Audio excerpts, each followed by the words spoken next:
조금 기니까 교독하도록 번갈아 가면서 읽도록 하겠습니다. 17절부터 제가 먼저 읽겠습니다. 예수께서 길에 나아가실새 한 사람이 달려와서 꿇어 앉아 묻자오되 선한 선생님이여 내가 무엇을 하여야 영생을 얻으리이까? 예수께서 이르시되 내가 어찌하여 나를 선하다 일컫느냐? 하나님 한 분 외에는 선한 이가 없느니라. 네가 계명을 안 하니 살인하지 말라, 간음하지 말라, 도적질하지 말라, 거짓 증거하지 말라, 속여 취하지 말라, 내 부모를 공경하라 하였느니라. 어쩌되 선생님이여 이것은 내가 어려서부터 다 지켰나이다. 예수께서 그를 보시고 사랑하사 가라사대 내게 오히려 한 가지 부족한 것이 있으니 가서 내 있는 것을 다 팔아 가난한 자들을 주라. 그리하면 하늘에서 보화가 내게 있으리라. 그리고 와서 나를 좇으라 하시니 그 사람은 재물이 많은 고로 이 말씀을 인하여 슬픈 기색을 띠고 근심하며 가니라. 예수께서 둘러보시고 제자들에게 이르시되 재물이 있는 자는 하나님의 나라에 들어가기가 심히 어렵도다 하시니 제자들이 그 말씀에 놀라는지라. 예수께서 다시 대답하여 가라사대 얘들아 하나님의 나라에 들어가기가 어떻게 어려운지 약대가 바늘기로 나가는 것이 부자가 하나님의 나라에 들어가는 것보다 쉬우니라 하신대. 제자들이 심히 놀라 서로 말하되 그런즉 누가 구원을 얻을 수 있을까 하니 예수께서 저희를 보시며 가라사대 사람으로서는 할 수 없으되 하나님으로는 그렇지 아니하니 하나님으로서는 다 하실 수 있느니라. 베드로가 여자와 가로되 보소서 우리가 모든 것을 버리고 주를 쫓았나이다. 예수께서 가라사대 내가 진실로 너희에게 이르노니 나와 이 복음을 위하여 집이나 형제나 자매나 어미나 아비나 자식이나 전토를 벌인 자는 금세에 있어 집과 형제와 자매와 고친과 자신과 전토를 100배나 받되 핍박을 당하여 받고 내세 영생을 받지 못할 자가 없느니라. 그러나 먼저 된 자로서 나중 되고 나중 된 자로서 먼저 될 자가 많으니라. 아멘. 인데요.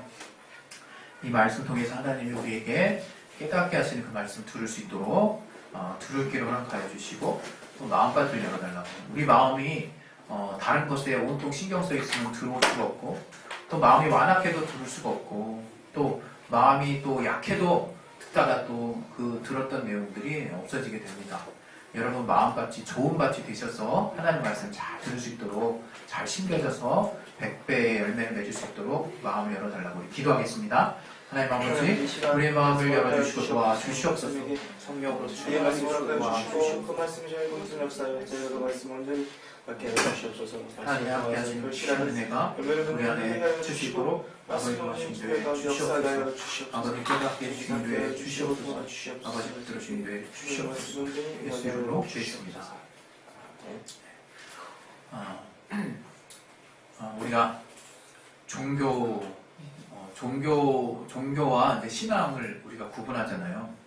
종교와 신앙을 구분하는데 저는 이제 이런 생각이 들어요. 종교는 어떤 일정한 형식이 있죠. 어떤 그 종교에서 말하는 그 해당 종교에서 말하는 교주 내지는 어떤 절대적 존재에게 어떤 향하는 어떤 제의적 의식들이 쫙 있습니다. 그리고 어떤 특정한 어떤 그것들을 통해서 마치 주고받는 어떤 그런 느낌을 살짝 주는 것 같아요. 그리고 이 종교를 생각하면 어떤 그런 형식이 없이는 종교라고 말하기 좀 어렵지 않나. 그래서 우리가 을에 그 종교의 형식을 따르다 보면 마음을 유지하기가 좀 쉽지 않은 것 같아요. 어떤 면에서.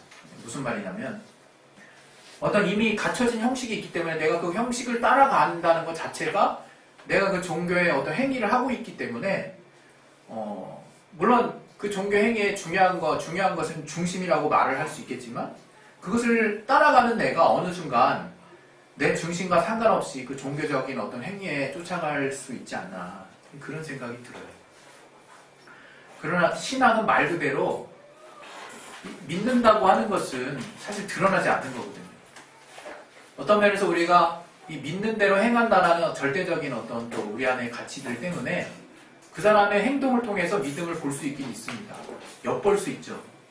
그러나 그것을 그 사람이 가진 믿음의 전부라고 절대로 우리가 판단할 수 없습니다. 왜냐하면 아마 여러분들도 이제 신앙생활을 적지 않게 해오셨기 때문에 내 마음과 또 왜 외부로 드러나는 어떤 행동이 얼마만큼 개연성이 있는가는 자기가 더 잘 알잖아요. 그것은 어떤 행동과 우리의 마음이 일치되면 참 좋겠지만 여러 가지 또 주변 상황에 의해서 또 피치 못할 상황에 의해서 또 나의 상황에 따라서 또 우리가 함께하는 어떤 또 공동생활 안에서의 덕을 위해서 내가 내 겉에 보이는 행동과 내 마음이 일치되는 경우가 사실 많지 않아요.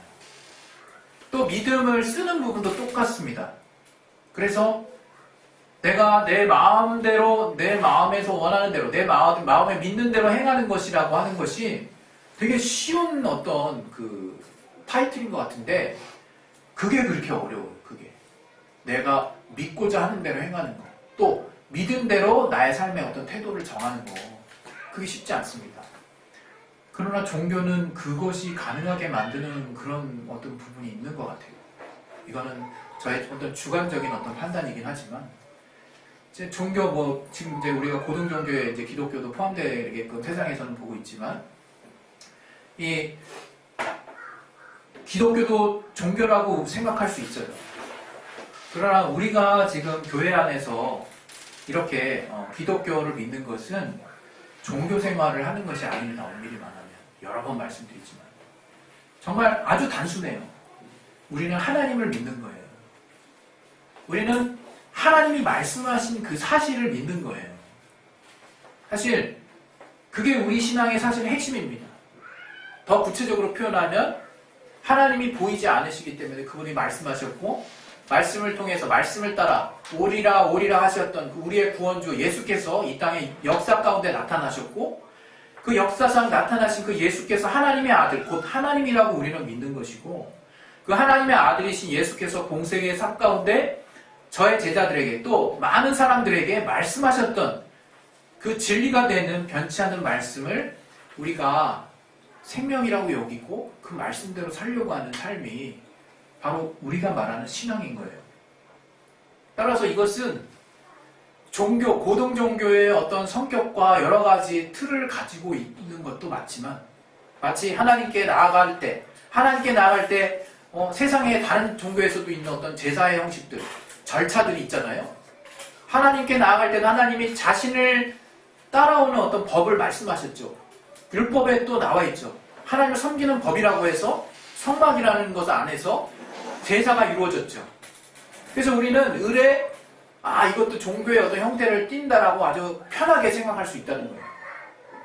그러나 그런 모형을 두신 본질적인 이유가 바로 보이지 않는 하나님을 또 우리 안에 있는 죄성을 또 그것을 정말 극복해 하시는 그것을 해결해 주시는 하나님이 실존하신다라는 그런 모든 어떤 우리 안에 하나님이 분명한 것들을 알게 하시려고 여러 가지 장치를 두신 거죠. 그러니까 여러분 우리가 자꾸 신앙생활에서 착각하지 말아야 될 것은 교회 안에서 분주하게 한 하루를 보냈어요. 주일날 예를 들어서. 근데 여러분의 중심이 온통 딴 데가 있었다면 과연 그 사람이 하나님을 만나고 온 것일까? 물론 하나님을 만난다는 표현도 우리는 이제 조금 바뀌어야 된다고 생각은 하지만 편하게 말씀드리겠습니다. 우리 안에 늘 하나님이 계시기 때문에 우리가 뭐 어디 멀리 가서 또 교회를 찾아와서 하나님을 만나고 그러는 건 아니에요. 이제 신약 시대는 그런 시대는 아닙니다. 그러나 우리 안에는 성령께 또 교회가 또 예수를 믿는 자들의 모임을 하나님이 몸이라고 여기셨고 예수께서 그 머리 되신다고 하셨기 때문에 이렇게 모이는 것 자체가 사실은 의미가 있는 것이고 또 그렇게 모임 안에서 하나님이 그 몸에게 또 필요한 말씀들을 또 선포하는 것. 또 몸인 우리가 서로를 한 몸인 것들을 우리가 기념하고 우리가 서로를 또 나누고 서로를 또 기뻐하고 주님이 우리에게 주신 생명을 기뻐하고 나누고 간증하는 이 모든 행위 자체가 다 의미가 있는 것이죠. 그런데 중요한 것은 우리가 하나님의 말씀 또 하나님이 우리에게 요구하시는 믿음을 본질로 하지 않은 채 형식에 치우칠 수 있다는 거예요. 형식에. 그것을 여러분 우리가 신앙생활을 하면서 대단히 경계해야 됩니다. 그러니까 교회에서 내가 막 분주하게 하루를 여러 가지 일을 하면서 나 스스로 으쓱하면서 보냈다고 해서 그걸 내가 신앙을 했다라고 말하기 어려울 수도 있다는 거예요. 우리는 매 순간 내가 어떤 척박한 환경이든 어떤 풍요로운 환경이든 어떤 예배가 제대로 갖춰진 환경이든 매 순간 정말 내가 하나님 앞에 서 있을 수 있어야 되는 그런 어떤 믿음이 늘 준비되어 있어야 된다는 거예요. 우리가 그런 하나님 앞에 준비될 수 있는 그 믿음이 대단히 중요합니다. 그런데 오늘 여러분과 또 이야기하려고 하는 또 제목이 있어요. 내용이 있어요. 그것은 오늘 이 마가복음에 나오는 부자 청년에 대한 이야기를 통해서 과연 우리가 복음을 어떻게 생각하고 있는가 하는 것들을 다시 한번 좀 생각해 보기를 바라는 거예요. 우리가 신앙생활하면서 우리가 그동안 워낙 우리가 잘못 생각했던 것들이 많았기 때문에 그것들을 그냥 우리 인간은 완전할 수 없습니다. 또 그 말씀을 전하는 또 목회자나 또 인도자도 완전할 수 없죠. 우리는 그것을 이미 인정하고 시작하는 것도 맞습니다. 그러나 어느 순간 그걸 인정한다 하면서도 우리는 자기 모순에 빠진다는 거예요. 그 자기 모순이라는 건 뭐냐면 내가 어느 순간 어느 특정한 교회 내지는 어떤 특정하게 체험한 또는 어떤 시기에 만난 하나님에 대한 강렬한 기억과 내 안에 새겨진 그 하나님의 말씀에 대한 추억을 절대화시킨다는 거예요. 당연히 내가 체험한 게 절대적인 거 맞죠. 그러나 이 절대라고 하는 건 상대를 인정하지 않는 걸 말하는 거거든요. 우리 시험에도 절대평가 있고 상대평가 있잖아요. 절대평가하면 100점이 여러 명 나오도 다 100점입니다. 좋은 점도 있죠. 딴 사람 신경 안 쓰고 내가 열심히 하면 좋은 평가 받을 수 있어요. 상대평가는 뭡니까? 일렬로 쫙 줄 세워가지고 상대적으로 이렇게 쫙쫙쫙 하는 것 때문에 때로는 내가 정말 조금이라도 못 보면 내 앞에 몇 명 있느냐에 따라서 그 등수가 확 밀릴 수도 있는 거죠. 다 장단점이 있다고 생각해요. 그러나 지금 이 시간에 절대와 상대, 내가 하나님의 말씀을 받을 때 무엇이 절대여야 되고 무엇이 상대적이어야 되는가를 우리가 구분하지 못한다면 신앙생활에 엄청난 오류에 빠질 수 있다는 거예요. 하나님의 말씀은 절대적이죠. 하나님이 우리에게 주신 진리도 절대적입니다. 그러나 중요한 거는 그 말씀을 해석하는 우리들은 상대적입니다. 실수가 많아요. 그 말씀을 우리는 다양한 가능성 가운데 받아들이는 것. 그럼에도 불구하고 우리가 은혜라고 말할 수 있는 것은 하나님이 우리에게 온전한 그분의 뜻을 밝혀주신다는 거예요. 우리가 올바른 길을 찾아갈 수 있도록 안내하신다는 거예요. 그 사실 하나, 성령의 온전한 인도하심이 있다라고 하는 그 사실 하나를 믿어야지 우리가 믿는 어떤 특정한 말씀을 해석한 무언가가 절대적이라고 생각하는 그 생각 자체가 오류예요. 그거 자체가 무시무시한 생각입니다. 우리가 만약 그러한 생각에서 벗어날 수 없다면 그 사람은 아주 대단한 사람인 거예요. 독단이 대단한 사람인 거예요. 자기만 그냥 옳다라고 주장하는 게 아주 자기 안에 아주 가득 쌓여 있는 사람인 거예요. 여러분, 우리가 성경을 볼 때 성경은 완전 무한 하나님의 책이라고 일반적으로 전통적인 우리 기독교 안에서도 그렇게 아예 교리적으로 받아들이고 시작해요. 그러나 그 말 자체도 있는 그대로 또 우리가 받아들여서는 안 되는 게 있어요. 뭐냐면 성경이 문자로 번역되고 이 문자로 또 활자화되고 그것이 다 여러 다른 나라의 언어로 이렇게 번역되는 과정에서 본래 성경에서 말하려고 하는 그 말의 뜻이 약간씩 어감이 틀려지게 전달된 것들이 분명히 있어요. 우리 그걸까지도 다 그냥 하나님이 거기까지 개입하셨다 해서 믿는 사람도 있습니다. 예, 그것도 저는 그렇게 틀리지는 않다고 생각해요. 그러나 중요한 것은 사람이 하는 모든 일에는 실수가 있어요. 또 이 공간복음서를 보게 되면 똑같은 사건을 가지고 다르게 이야기하는 그런 내용들이 있어요. 그것을 막 해석하려고 했죠. 아니면 신비의 영역으로 놔두죠. 아니면 해석 불가 이렇게 놔두는 사람도 있습니다. 그래서 저는 그것을 그럴 수 있는 실수라고 봐요. 저는 성경 자체가 완전하다라고 하는 생각에는 제가 논쟁을 하고 싶은 마음이 있어요. 그러나 분명한 건 성경 안에는 우리가 구원을 얻기에 충분한 하나님의 뜻이 담겨있다고 하는 것은 분명한 사실인 거예요. 또 이 성경은 우리의 사람들의 마음을 성령께서 붙들어줘서 성령의 감동을 시키셔서 하나님의 뜻을 알 수 있도록 또 그 사람의 기자들을 감동해서 또 글을 쓰게 했다는 그 사실도 저는 믿어요. 그러나 다양한 해석이 있다라고 하는 사실도 저는 믿습니다. 우리가 성경을 어떻게 보느냐에 따라서 엄청난 사실이 달라져요. 여러분, 지금 우리가 사는 기독교 범주에 속하는 우리 종교 중에 이단이라고 말할 수 있는, 사입이라고 말할 수 있는 많은 또 교파들이 있잖아요. 그들은 여전히 자기네들은 정말 억울하고 이단이 아니라고 생각하죠. 우리도 또 그러한 상황들을 함부로 속단하면 안 됩니다. 그러나 분명한 것은 저들이 왜 그런 뭔가 누가 봐도 잘못된 어떤 생각을 맞다라고 생각하고 계속 붙들고 나아가고 있을까라고 하는 것은 바로 이 성경을 편협하게 또 자기네들이 해석해서 뭔가 옳거니라고 깨달아진 것들 이외에 다른 것은 절대로 받아들이려고 하지 않는 그 마음이 있어요. 바로 거기서 오류가 시작되는 겁니다. 우리 누구나 다 완전하다고 말하면 안 돼요. 우리가 지금 우리는 개역 한글을 봅니다. 또 개역 개정이 나왔어요. 또 그것을 쉬운 우리말 풀이로 된 새번역이 나왔어요. 표준 새번역이 나오고 이제 새번역이 나왔어요. 저는 웬만하면 여러분이 새번역을 보라고 좀 권유드리고 싶고, 그러나 그 외에도 공동 번역도 있고 또 뭐 킹제임스 버전 이 NIV 버전에서 그걸 또 해석한 또 중국 성경에 또 한글 개역 한글하고 또 일치되는 게 많아가지고 막 뜨끔하고 마음이 뜨거워지고 이럴 필요 없다는 거예요. 정말 어리석은 행동이라고 생각해요. 그냥 될 수 있으면 그 한 개의 뜻이 원래 헬라어로 히브리어로 어떤 단어가 쓰여졌고 그것들이 어떤 해석이 될 수 있으며 어떻게 정말 그래서 결과적으로 우리에게 성경으로 우리 한글 성경으로 어떻게 지금 전해지고 있구나 이걸 알고 그 뜻 안에서 하나님이 이런 말씀을 하고 계신다라고 여러분이 이해하려고 하신다면 여러분은 잘하는 거예요. 충분히 하나님 뜻 안에 들어갈 수 있습니다. 그렇게 해도.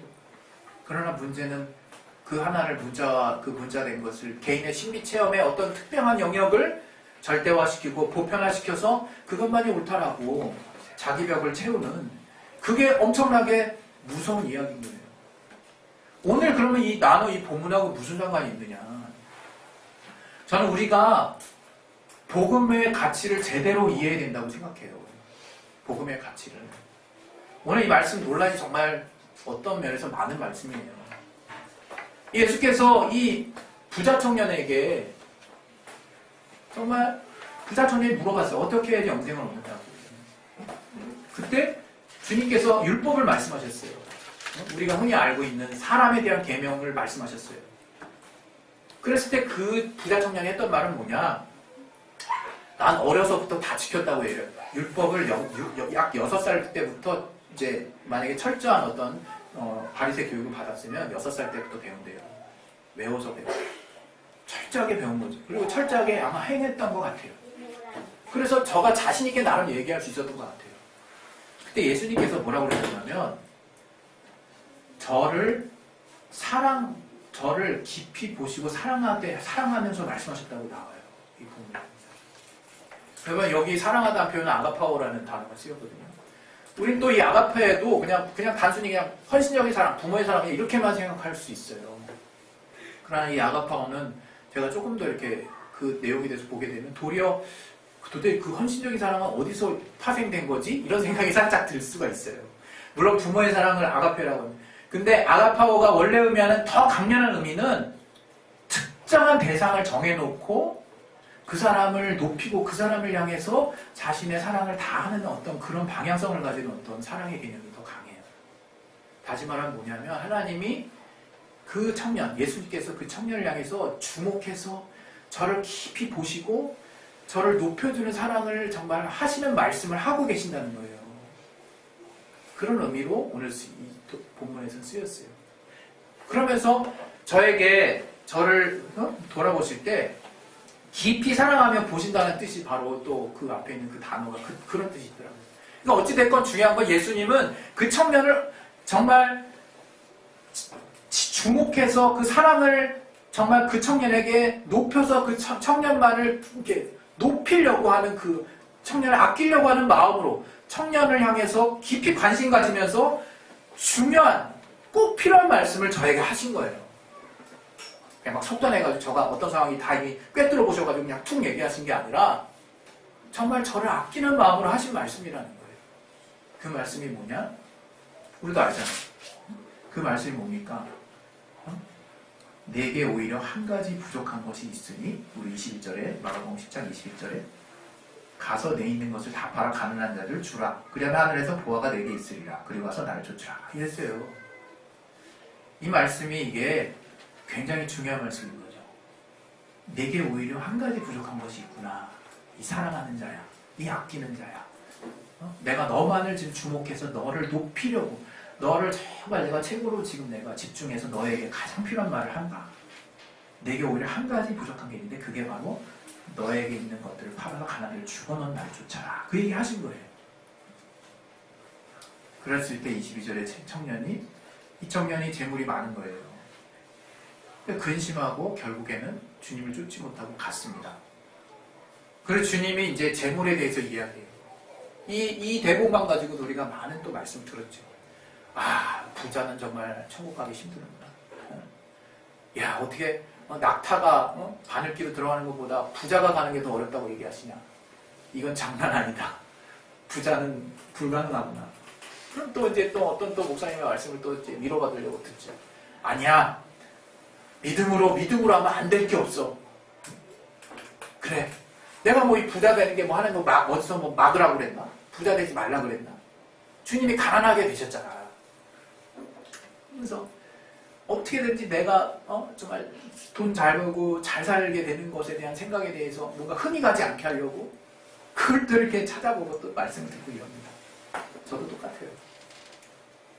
제가 이번에 알게 된 건 뭐냐면 그거 별 상관없다는 거. 그거 별 상관없어요. 인간 다 똑같습니다. 돈 많으면 좋지 뭐. 응? 근데 중요한 거는 주님이 지금 이 시간에 뭘 말씀하고 계시는지 알아야죠. 주님이 나를 더 사랑하신다면 나를 쫓으라고 말씀하셨다는 거예요. 지금 재물이 많고 적고가 아니라 그 뒤에는 더 강렬한 말씀하시죠. 뭐라고 그랬습니까? 이제 뭐 총체적으로 다 나옵니다. 나와 및 복음을 위하여. 다시 말하면 주님은 자기 자신을 복음이랑 동격으로 얘기하셨고, 또 어떤 성경에 보면 하나님 나라라고 나옵니다. 하늘나라. 바로 하나님의 나라. 하늘나라랑 복음이랑 예수님을 같은 성격으로 이렇게 분류해서 얘기하셨어요. 그것을 위하여, 복음을 위하여, 예수를 위하여, 하늘나라를 위하여 너희가 집이나 형제나 자매나 어미나 아비나 자식이나 전토를 벌인 자는, 이거 뭐가 나온 겁니까 여기? 나를 그냥 총체로 들어엎은 거예요. 여러분, 내가 중요하다고 여기는 거 다 들어엎은 거예요. 여기서 지금 예수님께서. 예? 그걸 아셔야지. 그걸 버린 자는 주님이 100배나 받고 또 영생을 얻지 못할 자가 없다고 얘기하셨어요. 여기서 이제 눈치채야지. 우리의 생각이 물질에 가 있으니까, 우리의 생각이 다른 데가 있으니까 안 보이는 거예요. 굉장히 어렵다고 생각하죠. 지금 어려운 말씀 하신 게 아니에요, 우리에게. 복음이 세상의 모든 것을 포함합니다. 자꾸 오해하지 마세요. 세상을 다 버려야 주님을 붙을 수 있다라고 자꾸 이원론적으로 자꾸 우리가 삶을 생각하고 신앙을 생각하는데, 복음 안에 다 있어요. 주님의 약속은 100배나 받겠다고 하는 게 결론이에요. 우리는 거기에 촉이 딱 그냥 어떻게 하면 100배 받을 수 있을까? 내가 그래서 다 완전하게 내려놓는 걸 주님이 확인시켜 주시고 내가 내려놨을 때 하나님이 100배를 주실까? 자꾸 머리 굴리지 마시고, 주님이 지금 얘기하시는 거는 복음이 제일 중요하다는 얘기를 하시는 거예요. 그 안에 모든 세계가 들어있다는 얘기를 하시는 거예요. 그 가치를 깨닫지 못하니까 자꾸 2순위, 3순위 되는 거 내가 쩔쩔매는 거 아니겠습니까? 우리 목숨 귀하다고 얘기해서, 다른 성경에는 너희가 천하를 얻고도 목숨을 잃으면 무슨 소용이냐라고 대놓고 얘기하셨어요. 우리에게 제일 중요한 거는 천하보다 귀한 게 우리에겐 목숨이에요. 그러나 주님이 그 말씀하실 때 뭐라고 해요? 똑같은 말씀하셨어요. 여기랑 자기를 부인하고 자기 십자가를 지고 나를 쫓으라고 얘기하셨어요. 죽으란 얘기 하신 거예요. 제가 몇 주 전에 말씀드렸죠. 죽으란 얘기 한 거예요. 죽으란 얘기. 주님 쫓으란 얘기 한 거예요. 이건 무시무시한 말씀이 아니라 너 제발 복음이 얼마나 귀한 가치인지 좀 깨달아라, 그 말씀을 하시는 거예요. 부모 자식 다 버리고 다 끝장내라는 게 아니라, 또 다른 성경에 너희 가정을 돌아보지 않는데 불신자보다 더 악하다고 말씀하셨잖아요. 하나님 가정 사랑하십니다. 부모 공경하는 거 최고입니다. 최고. 율법 너희 인간들에게 준 율법 중에 최고의 계명이라고 대놓고 말씀하셨어요. 서로 충돌되는 게 아니에요. 다만 우리가 하나님이 최고의 가치라고 하는 걸 자꾸 놓쳐서 그러는 거예요. 우리가 살면서 왜 자꾸 1순위 대신 하나님을 놓치고 2순위, 3순위에 쩔쩔매고 하나님께 정말 딜을 하냐고요. 이거 주시면 하나님 믿겠다는 그런 엉뚱한 얘기 하냐고요. 하나님 믿으면 다 되는 건데.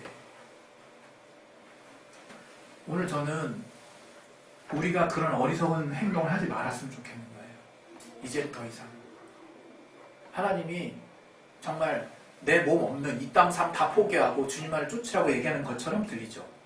이 대목, 이런 어떤 극단적인, 이렇게 뭔가 주님만을 향해서 모든 게 다 정말 2순위, 3순위 밀려버리고, 아니, 저 나락으로 떨어져 버리는 것 같은 그런 뉘앙스의 말씀들을 쫙쫙 조합해서 딱 만들어버리면 새로운 종교 하나 나오는 겁니다.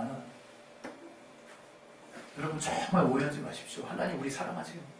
우리의 삶도 사랑하세요. 우리의 부모 공경하는 거 누구보다 최고의 가치로 여기세요. 고르곤하는 거 정말 악하다고 얘기하셨고, 그거 너 나 믿는 거 아니야! 라고 대놓고 얘기하셨어요. 부모 제대로 섬겨야 되는 거예요. 마음 중심으로 정말 온전하게 우리의 이웃에 대한 마음을 다하는 것이 하나님 최고라고 여기시는 거예요. 하나도 충돌되는 거 없어요. 그런데 그 모든 가치를 아우르는 게 뭐냐? 바로 복음의 가치. 주님을 최고의 가치에 놓으라는 거예요. 그 최고의 가치. 그 가치 안에서 가지가 싹 펼쳐질 수 있으니까 그 가치. 그래서 전도할 때도 부모가 안 믿는 부모야. 그래서 옛날에는 부모 안 믿는 부모 어땠습니까? 그냥 내팽개치고 그냥 나 교회 갔잖아요.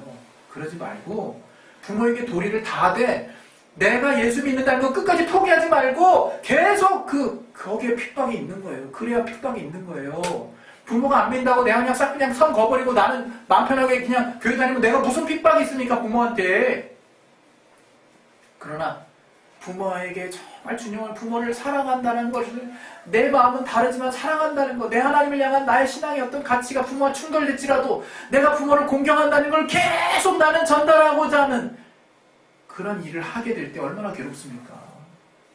근데 하나님이 네가 복음을 위해서 하는 그 올바른 행동이 바로 그거라고 말씀하시는 거예요. 이를테면 고르곤 같은 정말 하나님만 믿는다고 딴 거 다 내팽개치고 우리 가정의 달에 또 가정은 가족 옛날에 얼마나 목사님 가정들 또 하나님 믿는답시고 교회 일 다른 일 이 교회에서 행사 있으면 가정에 중요한 일이고 다 그 2순위 3순위 다 밀리고 왜 교회 일이 최고지 하나님 일이 최고지 어디 그런 정말 쓸데없는 생각들을 하고 있어요.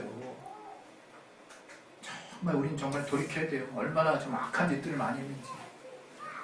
여러분 하나님 정말 우리 인류 보편적인 그 마음의 중심에서 우리 안에 갖고 있는 가장 선한 어떤 생각들 하나님 그 생각도 하나님이 주셨어요. 그러나 먼저는 복음의 가치 안에서 그 일을 하자는 거예요. 정말 우리가 그런 세상의 가치를 다 뿌리치는 어떤 세상의 이방 사이비 종교처럼 그렇게 행하지 마시고 정말 제대로 신앙생활 합시다. 우리 시간에 우리 이제 기도하실 때 정말 우리가 복음을 위해서 한다는 것이 뭔지 바로 복음이 그 어떤 가치보다도 최고의 가치는 맞는데 그것은 그 어떤 가치들이 복음 안에 다 들어있기 때문에 주님이 과감하게 나를 위해서 모든 것을 내려놓으라고 말씀하실 수 있는 거라는 거 그것을 여러분이 정말 기억할 수 있길 바랍니다. 정말 그 복음 안에서 여러분이 하나님께 여러분의 문제를 아뢰시고 참 하나님 앞에 여러분의 모든 삶이 이거는 정말 하나님이 정말 세상적이라고 생각할 거야 이런 좀 엉뚱한 생각하지 마시고 모든 것을 하나님께 맡기시고 의뢰하시고 하나님의 도우심을 얻으시고 중요한 것은 정말 복음을 위한다는 명목하에 가정을 내버리는 악한 짓을 하지 않으시길 바랍니다. 우리 시간에 기도하시겠습니다. 우리 이제 5월달 좀 있으면 이제 가정의 달인데 여러분의 심령 가운데 하나님을 정말 온전하게 믿을 수 있길 바랍니다. 그것은 다른 것이 아니라 우리가 익히 알고 있지만 정말 교회의 일 또 하나님의 일을 핑계로 가정을 소홀히 하는 거예요. 절대 그래서는 안 됩니다. 우리 시간 기도하실 때 정말 우리의 믿음 가운데 정말 우리가 하나님의 자녀라면 거룩한 하나님의 자녀된 올바른 삶의 태도와 모습들이 나와 내 이웃에게 펼쳐질 수 있게 도와주시고 무엇보다 내가 하나님 믿는 자로서 정말 합당한 그런 정말 주님의 향기가 나를 통해서 나타날 수 있도록 하나님 도와주시고 역사해달라고 우리 시간에 예수여 한번 하시기도 하겠습니다. 예수여 하나님 아버지